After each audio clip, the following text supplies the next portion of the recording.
Welcome back to CryptosRUs. I am George. We're all George. So good morning. Welcome to another market open stream. Today we got to talk about what happened yesterday. Bitcoin crashes below 60,000. But the big question is, what's the next move? Is it up or down? Let's look at everything and decide. And there is one big thing that's coming up today, so we got to talk about that as well. So let's do it. Welcome, guys. We're starting out the day a little better than last night. Last night I was streaming, obviously. A lot of people tuned in. A lot of people were fearful.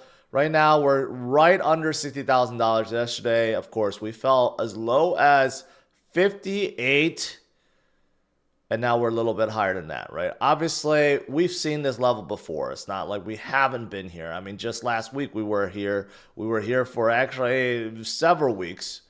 But what prompted yesterday's sell-off? Well, let's take a look. First of all, the U.S. market yesterday was actually green, which was a surprise. Today is kind of mixed because everyone is waiting for this one big earnings report. It's as if NVIDIA is the only thing people care about. Everyone is looking forward to this big NVIDIA earnings. They have been blowing away all of their numbers every single quarter. And so far, after every reporting, their stock has been going up like double digits. So people are expecting that it's going to happen again. And bottom line is, yeah, Wall Street right now is looking at NVIDIA. And they will be reporting after the bell today, right? So why is this significant to Bitcoin? Well, it's significant to AI. It's significant to a lot of crypto projects in AI. So that's why I bring it up. But also, it does seem like there are a ton of investors and Wall Street. They're all paying attention to NVIDIA and could quite possibly be a small reason why we sold off yesterday, because people are making, trying to get their dry powder ready for NVIDIA. Maybe. But the biggest reason why we went down yesterday was due to all the long liquidations. And I got something shocking to show you guys that came out today. Even though it was reported that, yeah, yesterday we had a ton of long squeezes happening across all major exchanges. I looked it up this morning, okay? And if you tally all that up, we're talking about like 350 million of liquidations on the long side, which sucks a lot. But that's the main reason why we went down. And the cascading effect, because of all the longs being wrecked and shorted yesterday, or being liquidated yesterday. Yesterday's liquidation was, this is hard to read, but if you see like the right-hand side, right, you see that big red down spike? That liquidation, or the liquidations in total yesterday, I should say, was more than what we saw when Bitcoin fell down to 49,000 like a few months ago.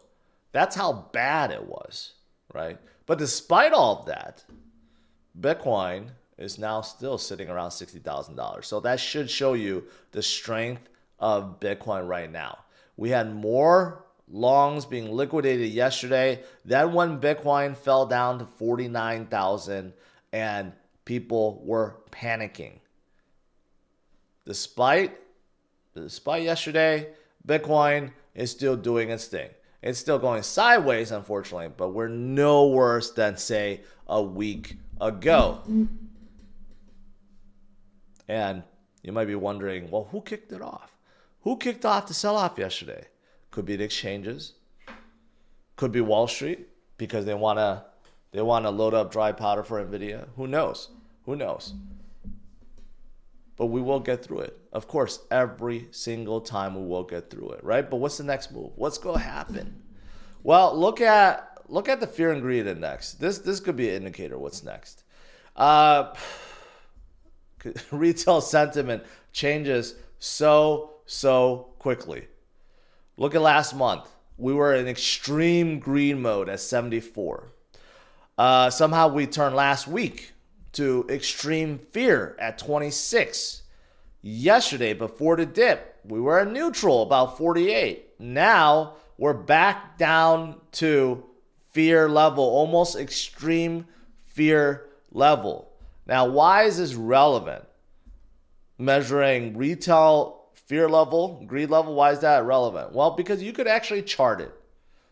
And if you chart it, you realize that right now, at our current fear level, it's the same as when Bitcoin was still under $30,000, right? We haven't actually seen this level for quite some time until we hit July, right? When we hit July, all of a sudden, we had all these massive fear levels come in. But just to make a point, this is as low as when Bitcoin was still below $30,000. So when retail panics, when there's retail capitulation sort of, it's usually a good indicator that things will get better, right? Because the big boys, the whales and the institutions, they come in and start loading up. And they have been doing that already. They have been doing that a lot. But retail, retail's more lettuce hands. And unfortunately, a lot of retail, not all, but a lot of retail does get feared out of the market whenever we have like volatility like yesterday, which is just unfortunate. But that's why I'm here, hopefully to help you guys calm down, right? Bitcoin ETFs. This is a measurement of the institutions, right? I showed this last night too. So now we have final numbers. BlackRock is at 0. There's no outflows from BlackRock ever, so that's good. Only one time in its history, and that was a mistake. And Fidelity didn't have anything. But yesterday we also had ARK. ARK's ETF sell off 102 million. They could also be part of this. I don't know why. Cathie Wood sometimes makes irrational sells. We have seen that before. In the last few years, we have seen her sell off, say, Coinbase, dumping Coinbase in favor of Robinhood. We have seen her, say, sell off Coinbase for Tesla. So it makes me wonder. I mean, this is an ETF.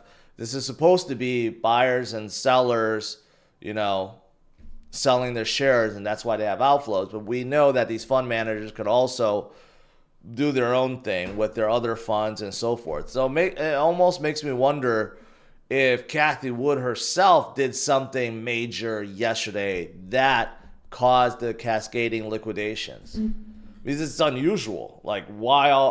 We haven't seen a minus 102 million day in a long time.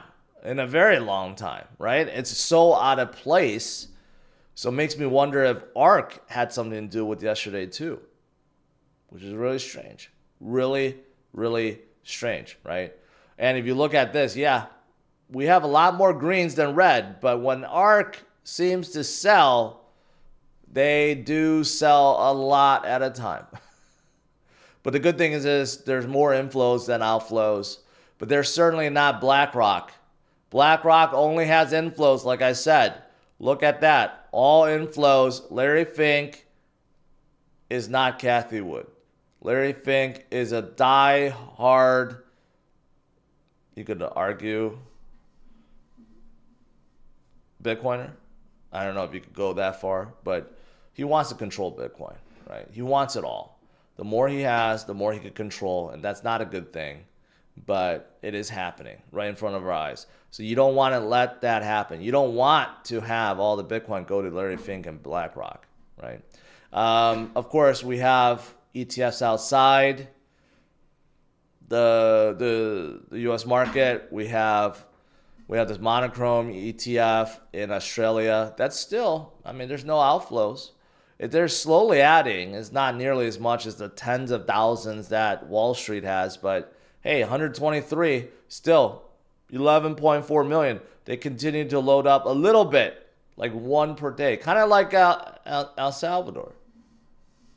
Wait, El Salvador has more than 300 million in their pockets now. All it takes is DCA, just DCA, and forget everything else. Let the gains come to you. All you had to do is hodl and DCA. Even countries are doing that. Now, I did mention about retail, right? And how retail panics and retail sells and retail, their sentiment can change day to day, right? But what's good about retail is long-term holders. A lot of you guys are long-term holders like I am. And you could see that arrow on the right side.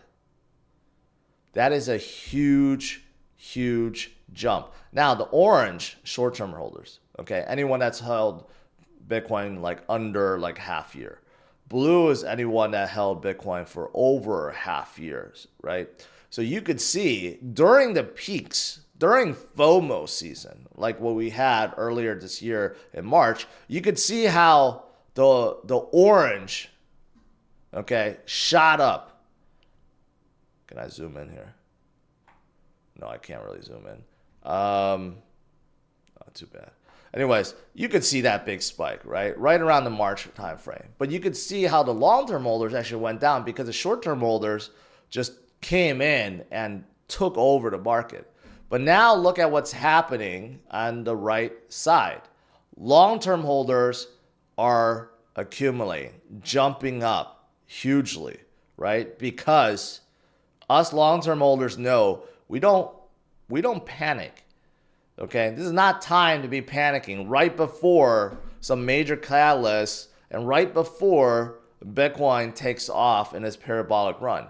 This would be the worst time to be selling and getting out of the market, right? But unfortunately, you look at the short-term holders, you could see how it's opposite. A lot of retail investors are getting out, but not long-term holders, because we understand this is a great time to be loading up. This is a great time to be accumulating. You want to buy low. You buy low, you don't buy high. That's how it should work, right? And we know that there's many things coming up, and I talk about them every single day. For example, the Fed rate cut is coming next month. We've been talking about it enough. 25 basis point, 50 basis point, we know it's going to happen. That's going to kickstart things. Global liquidity is starting going up. We got elections coming, right? We got a lot of things. And if you look at the chart of when Bitcoin starts moving, it's always after November, after a halving cycle. It's all coming. And anything that we have that measures Bitcoin shows that we are nowhere close to top. Like this rainbow chart, right? We were a little bit off in 2021, but right now, as you can see, we're towards the bottom. The almost extreme fear level, the deep, blue, we're almost down there. That's how low we still are in this cycle. And we got so much more coming, right? Here's another example where we are versus previous cycles. Look at those tremendous climbs. We haven't even started yet. And look at where we are. We're at 60,000 and we barely moved from here yet. But just wait. Wait until we do. And that's when you'll be rewarded. And that's when you'll realize, hey, George was right. And now I'm making money hand over fist. It's going to come. So calm down, guys. Focus on the future and continue to hodl and DCA if you can. It's really that simple. Really that simple. But tonight's NVIDIA earnings could be a big market mover for tomorrow. If NVIDIA has a huge breakout once again, huge numbers, which I'm anticipating they will, it could push all of tech forward starting tomorrow. So that's coming up too. What else is there besides Bitcoin? I did see this. Ton blockchain, unfortunately, had a disruption. Their chain actually shut down for about an hour and a half.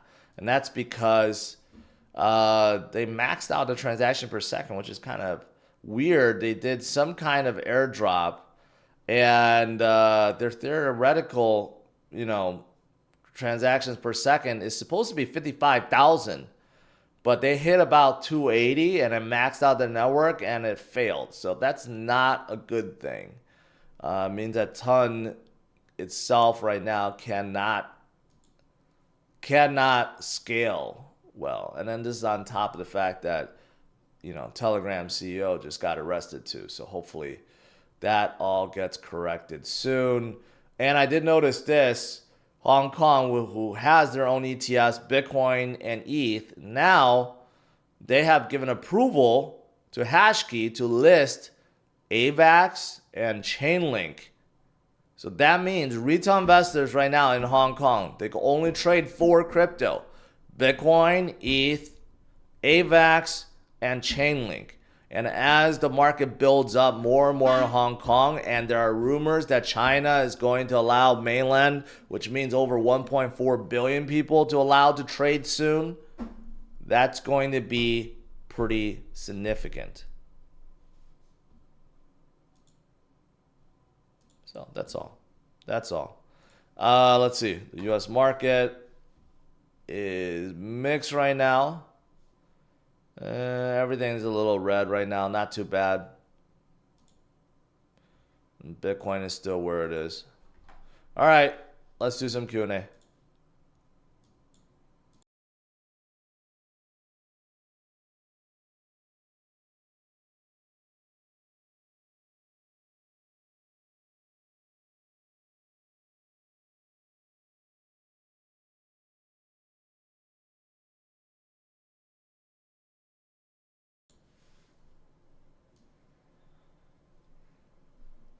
All right, let's see here. Scrolling up.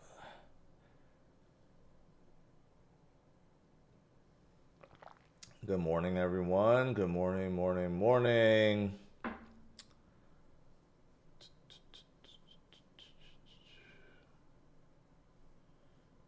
right, let's see here.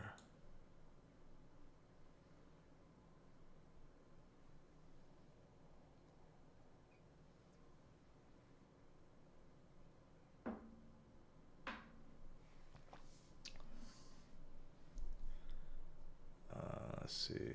It's still scrolling. Okay, caught up. Not much.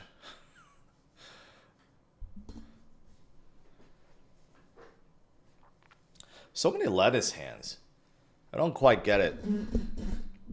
A lot of lettuce hands from one week to another.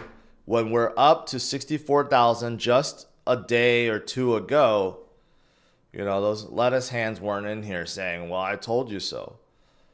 As soon as we go down a little bit, these guys come out of the woods and say, well, I told you so. We're never going to go higher. I mean, stop being so irrational, so emotional, okay? Focus on the future. That's it. And people that say, well, Bitcoin's not going to go up. What? Did you not pay attention to last year when Bitcoin was still in the 30s and 40s? Do you say that 60 is not higher than 30s or 40s or 50s? What about a year and a half ago when Bitcoin was below 20? Do we not go higher from there?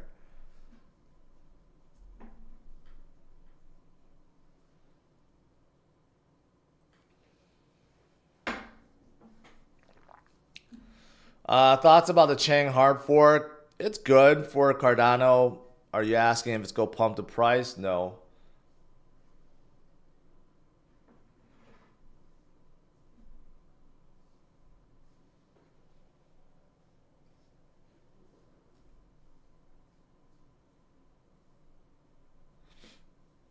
Andy has something good to say. Every fickle holder just makes this worse by panicking in and out. All I've done is stack since 2017. It's a savings account that does way better than 1 to 5%. All the Lambo teens live off a life of stress. That's basically it. Just DCA. DCA as much as you can, or as little as you can. No, it should be as much as you can afford. And that's really it. You wait 4 years or you wait 8 years and you'll be a millionaire in no time. That's what I tell my kids. A lot of people, a lot of young people, they also realize that. A lot of young people are doing just that.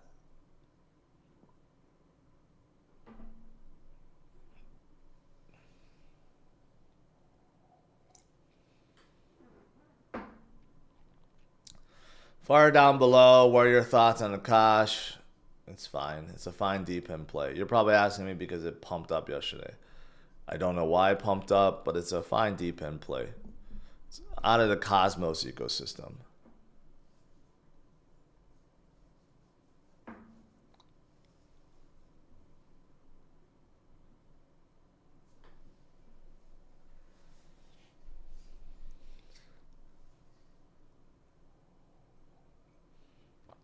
Are we going to see a Cybertruck crypto cruise? No, because I don't have access to a Cybertruck. I'm seeing more and more of them now. It's going to start wearing out soon. Like I said, people, you know, Cybertruck looks unique. People love Cybertrucks right now because they look unique. Kind of like when the first iPhones came out, right? When you saw someone with the iPhone, it was really cool. Until iPhone 2 came out, 3 came out, 4 came out, 5 came out. Now, every iPhone looks exactly the same. No one is impressed if you have a smartphone. It'll be the same thing when Cybertrucks flood the market. And you see one everywhere, you're like, okay, whatever. It's no longer appealing because I've seen this a million times. Unfortunately, that's what's going to happen to the Cybertruck.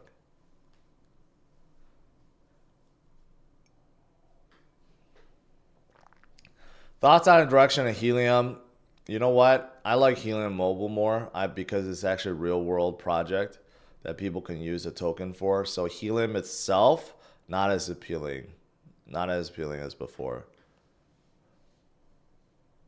It's almost like two separate projects at this point.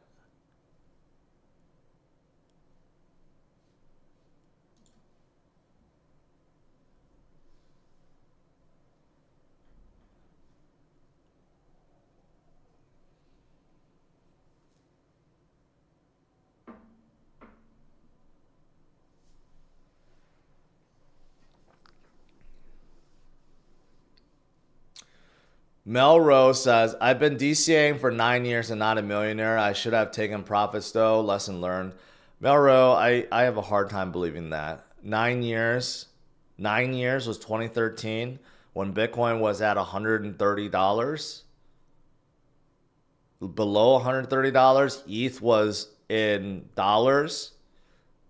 Unless you've been DCAing like $1, per month or $1 per year, that's not believable.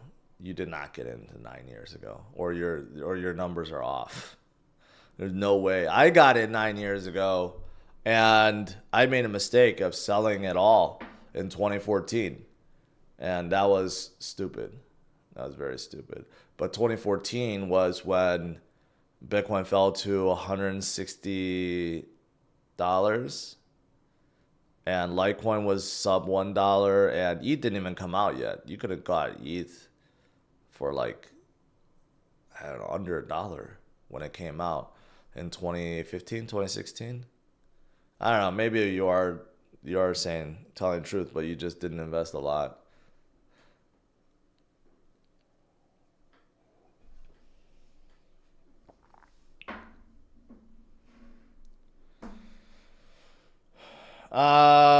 Let's see. What do you know about Metas Level 2? Led by Vitalik's mom. They have a partnership with DeFi Kingdoms. They're supposedly the most decentralized L2 there is. That's what I know.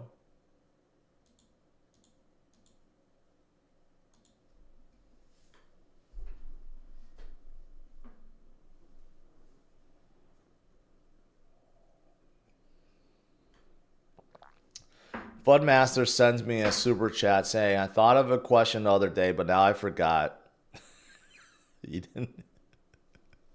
What's the point of sending that to me? All right, thank you, though.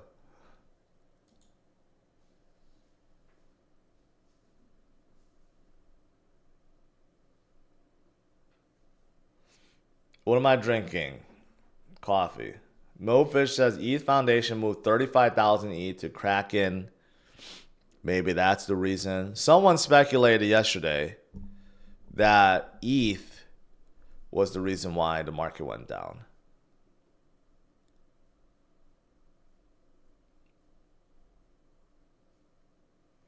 What's the max leverage you use? I'd say in this market, the max should be 5x. Still, you could get liquidated with 5x, but it's relatively safe. If you want to be super safe, just stick with a 3x.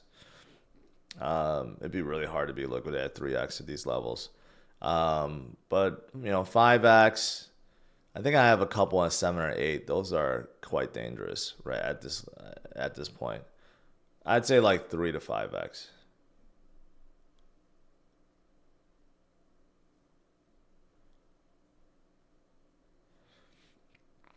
Mike, it's treating me just fine.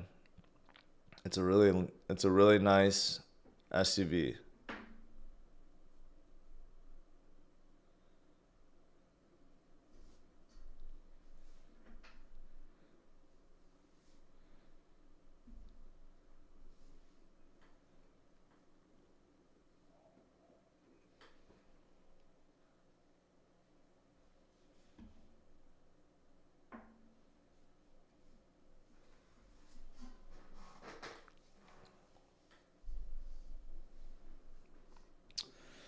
Um, Thoughts on Maker? They're rebranded to Sky.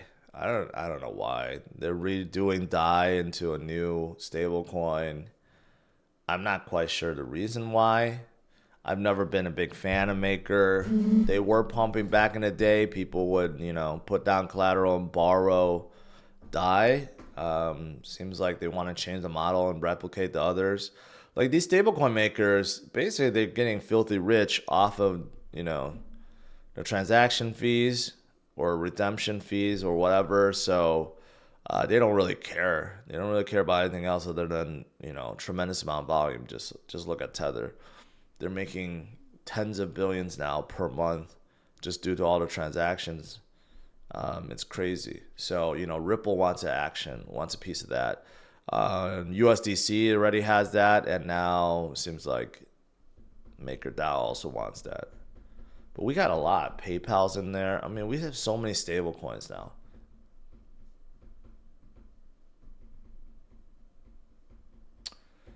Rafael, hello from Brazil.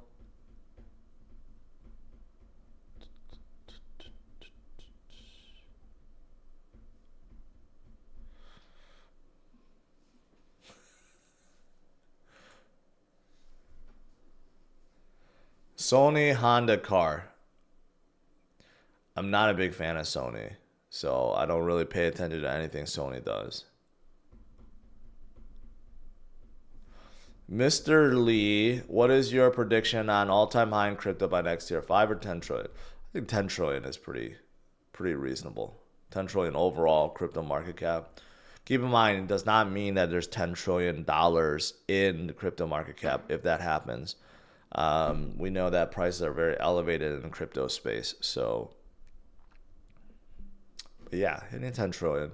It's like a 5x from here. That could happen.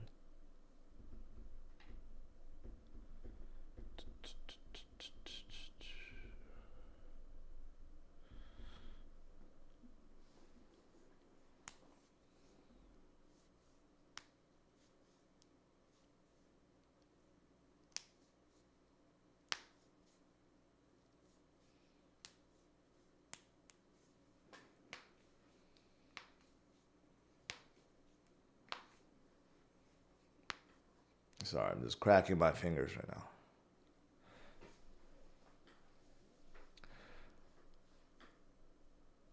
now. What do you think about ASI? It's fine. It's fine. It might be held back because Coinbase is not supporting the transition. Um, but it's still one of the bigger AI plays that we have. W Dog, don't ask me that question. What do you dislike about Sony? I don't know. I just don't like them. I don't like the PS5. I don't like their TVs. I don't like any of the stuff that they produce. I just don't like them.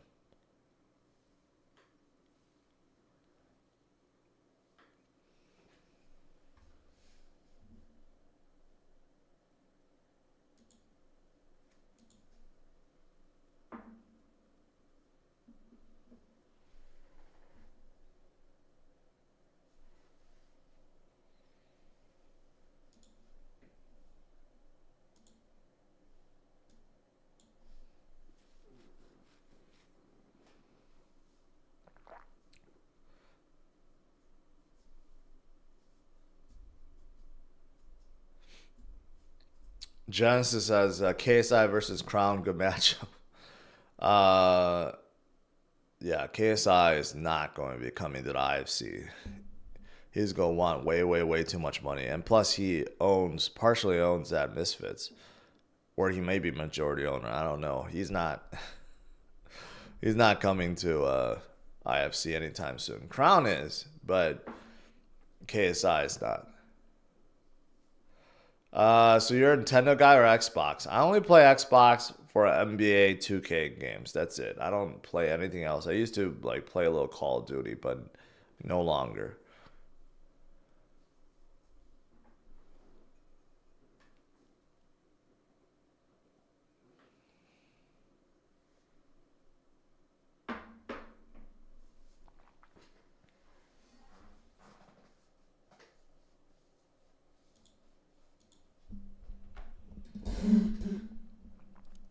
Berkshire Hathaway hits 1 trillion market cap, first U.S. company outside of tech to do so. I'm really surprised by that. Like, who even buys Berkshire Hathaway? It's just ridiculous. Like, if you put money in Berkshire Hathaway, like, let's look at a 5-year performance. Wow, that's actually way better than I expected. They basically doubled from kind of like the bottom here, a little bit more than double in 5 years, right? But if you like buy tech, anything tech, 5 years, I mean, NVIDIA was like less than $10, and now it's 127.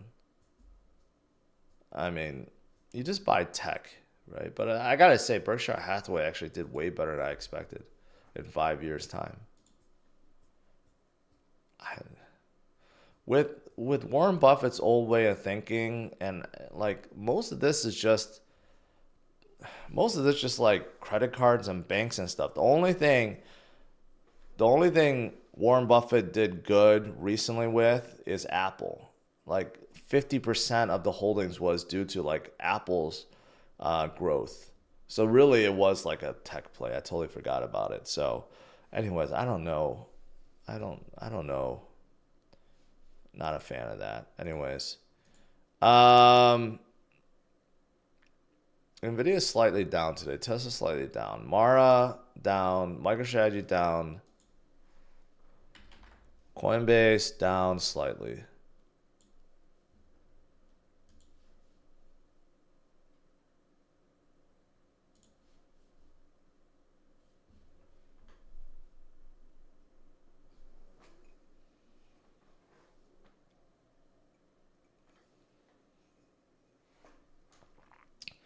You gotta admit though, Sony and Honda together could be powerful force against Tesla. No,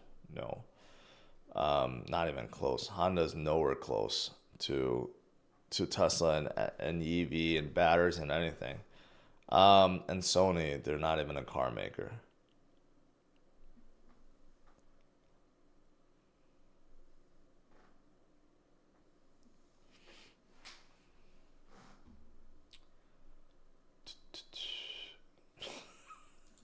There's people in here that wants to find IFC. You have to have some influence. You have to have some clout. All right, we're not just getting random people. No offense to you guys, but we need people with influence. That's the whole point. That's why it's called the Influencer Fight Club. But if you guys do have influence, go to influencerfightclub.com and apply.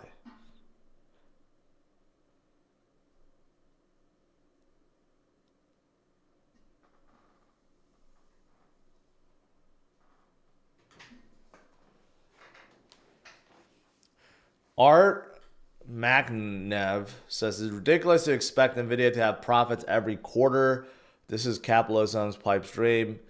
It isn't until it isn't. But yeah, I mean, you can't expect it to have record profits every quarter.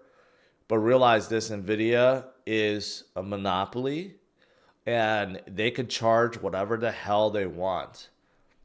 So they have been doing so. They have been raising their prices on their services and their GPUs because they know all the big tech companies like Microsoft and Apple and Google and Facebook and Amazon, they're all coming out their own, language models and AI chat assistant bots and everything else they're doing. They're buying as much GPUs as they can for their data warehouses.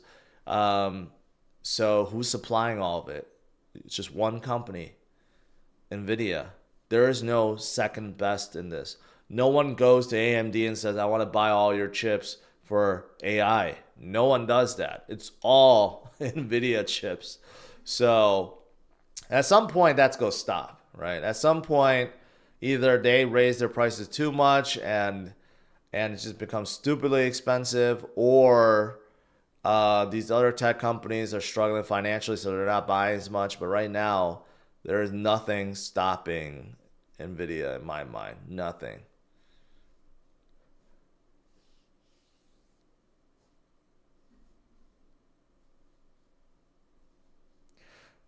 Josh, influencing yourself does not count, especially at night.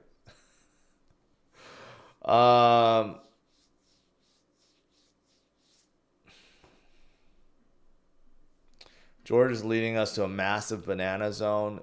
That's right. That's right. My dad sends me Warren Buffett YouTube clips every week. He means well. You should send him my Bitcoin clips in return. Do you know if NVIDIA provides chips to Bitmain and other crypto miners? No, because they don't. They use specialized ASIC chips that I think Bitmain produces themselves. So no. Unless I'm wrong. But NVIDIA's chips are all geared toward gaming and AI.